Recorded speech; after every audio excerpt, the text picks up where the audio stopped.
3 წლის შემდეგ პირველად უკრაინის და რუსეთის წარმომადგენლები ერთმანეთის პირისპირ დასხდებიან. რამდენიმე საათში მოლაპარაკებები დაიწყება. უკვე სტამბოლშია სახელმწიფო მდივანი მარკო რუბიო, რომელიც შეხვედრაში პირადად მონაწილეობას არ მიიღებს, თუმცა მაგიდასთან თურქეთის წარმომადგენლებთან ერთად ამერიკელებიც იქნებიან.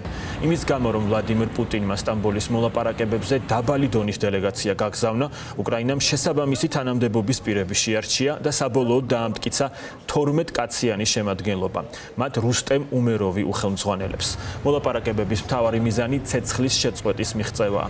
აუდიენციის წინ ოკუპანტებმა უკრაინას ისევ შეუტიეს.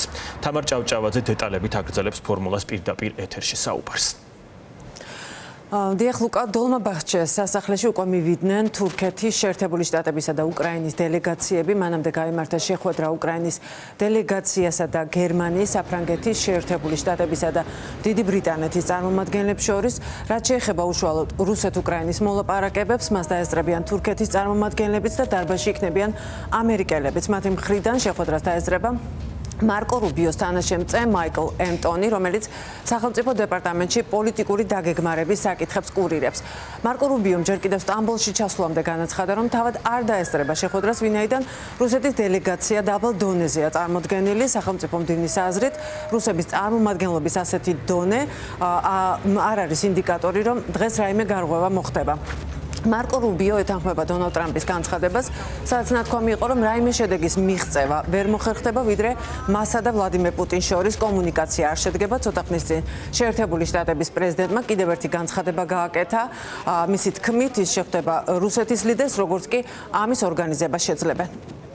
შეხვდები საგარეო საქმეთა მინისტრ ფიდანს და უკრაინის დელეგაციას. ჩვენი გუნდიდან ვინმე ჩაერთვება რუსეთის მოლაპარაკებებში.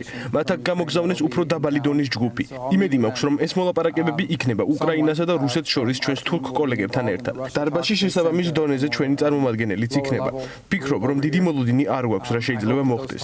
გულახდილად ვიტყვი, აშკარაა, რომ ერთადერთი გზაა გარღვევისთვის პრეზიდენტი ტრამპი და პრეზიდენტი პუტინი არიან. საჭიროა ამ დონეზე ჩართულობა, ვიდრე ისინი არ მიიღებენ მონაწილეობას გულახდილი და პირდაპირი მოლაპარაკებებით რაიმე შედეგი არ იქნება. ვიცი, რომ დონალდ ტრამპს ამის სურვილი აქვს.